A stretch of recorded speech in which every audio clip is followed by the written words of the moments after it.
Hola alumnos, es un placer saludarles a través de este espacio virtual. El día de hoy vamos a resolver un problema sobre transferencia de calor en estado estacionario y vamos a resolver el problema 4.2-2 de el libro de procesos de transporte y principios de procesos de separación de Christy John Jankowicz.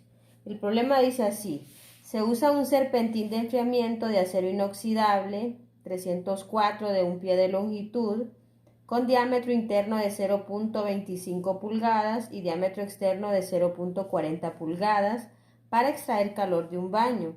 La temperatura en la superficie interior del tubo es 40 Fahrenheit y de 80 Fahrenheit en el exterior. La conductividad térmica del acero inoxidable depende de la temperatura. K es igual a 7.75 más 7.78 por 10 a la menos 3 por T, donde K se da en BTU por hora, pie Fahrenheit, y T en Fahrenheit. Calcule la extracción de calor en BTU por segundo y watts.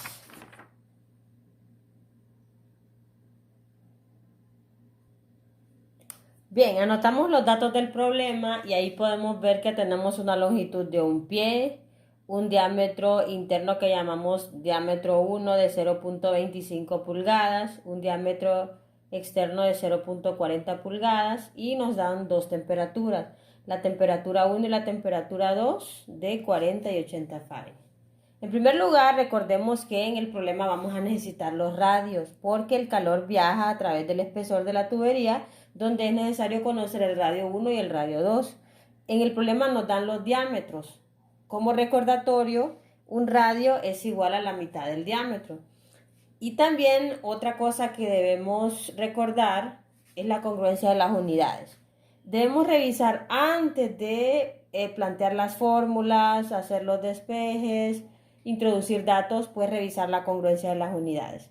Nos dan la longitud en pies y nos dan los diámetros en pulgadas, para lo cual vamos a necesitar hacer una conversión.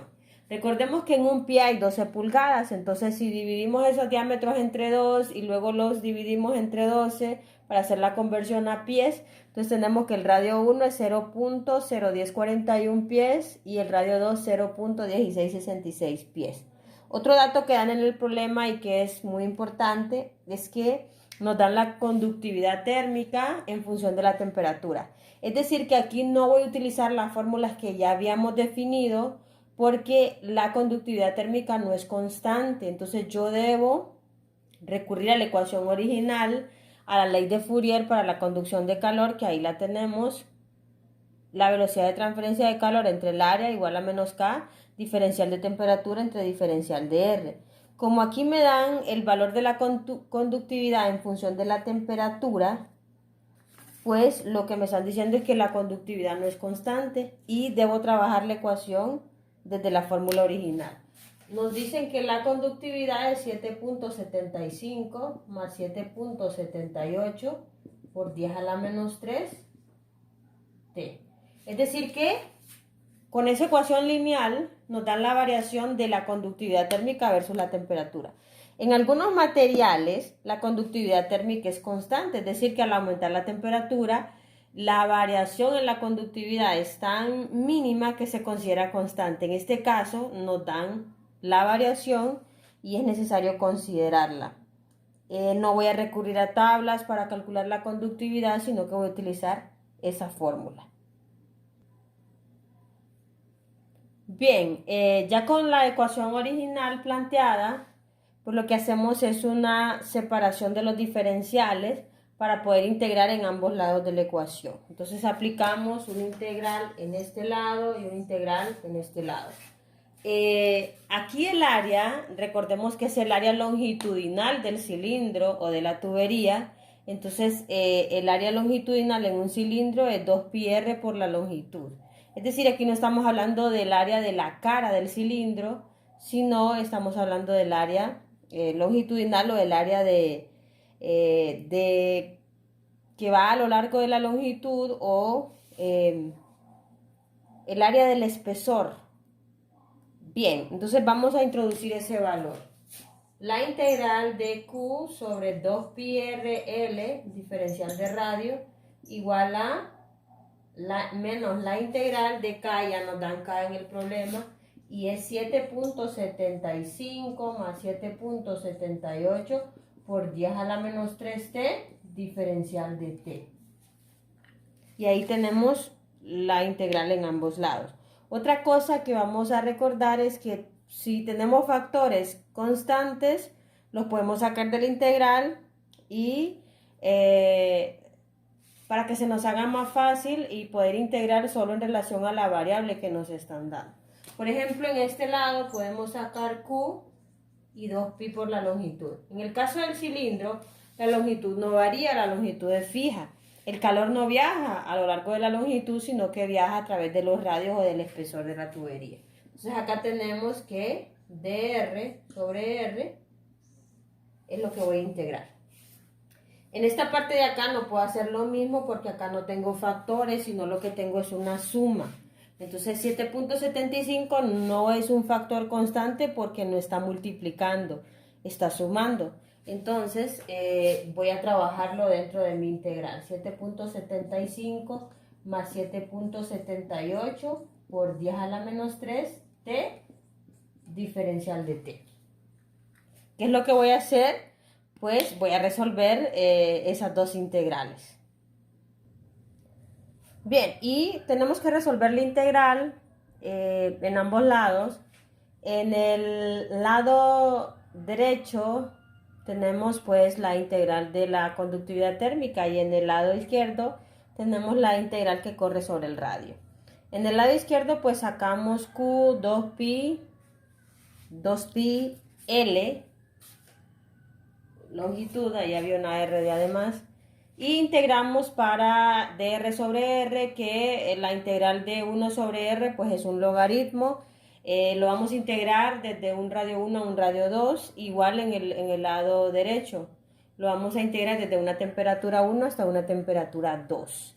Luego evaluamos los límites de integración en el caso del logaritmo, y ahí lo que tenemos es una resta logaritmo de radio 2 menos el logaritmo de radio 1.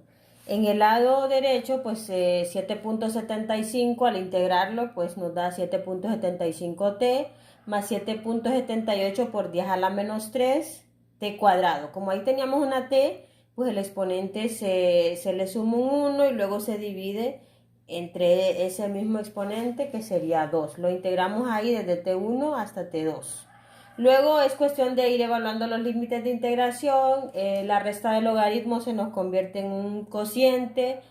Luego evaluamos en la temperatura 2 y 1. Como había un menos en la integral, el menos lo que hizo fue invertir el orden de la resta. Entonces nos quedó en el lado izquierdo Q sobre 2pi L, aquí tenemos un radio de además, logaritmo de R2 entre R1 igual a 7.75 T1 más 7.78 por 10 a la menos 3 T1 al cuadrado entre 2, y luego la menos ese mismo factor pero con la temperatura 2, o sea que me invierte el orden de la resta. Ahí es cuestión de evaluar la expresión final que tenemos introduciendo los valores de los radios y las temperaturas.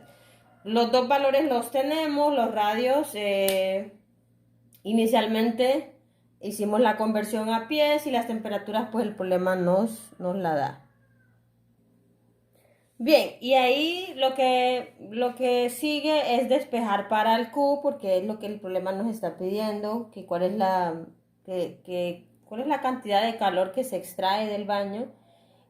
Sustituimos los valores, despejamos para Q, 2pi L que dividían en el lado izquierdo de la ecuación, pasaron a multiplicar. Lo mismo el logaritmo que multiplicaba pasó a dividir, y lo demás pues es lo que ya habíamos sacado con la evaluación de los límites de integración para las temperaturas.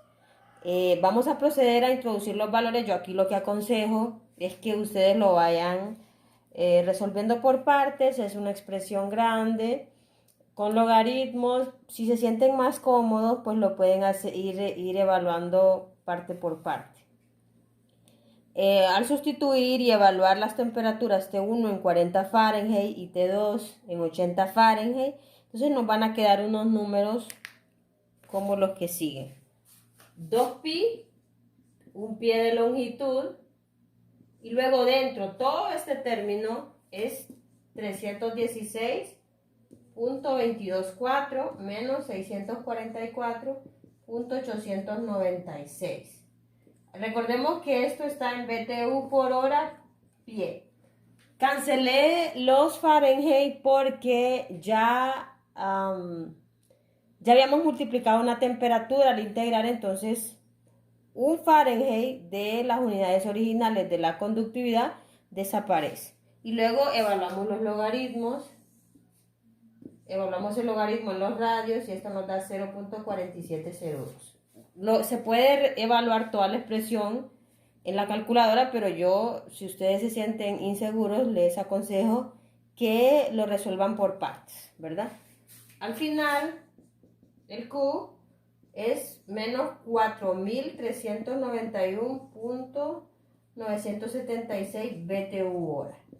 ¿Por qué BTU hora? Porque los pies se cancelan con este de acá. En el caso del término del denominador no tiene unidades, porque los radios se cancelan las unidades entre sí.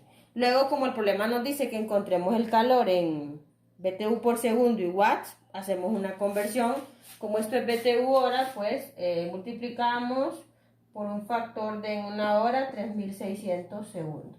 Luego ya tenemos que el Q es menos 1.2199 BTU por segundo, que es lo mismo que decir menos 1.22, si hacemos un redondeo ahí, BTU por segundo.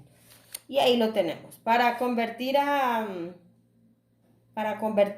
a watts, pues hay un factor de conversión que podemos utilizar ahí, y es que en un BTU hora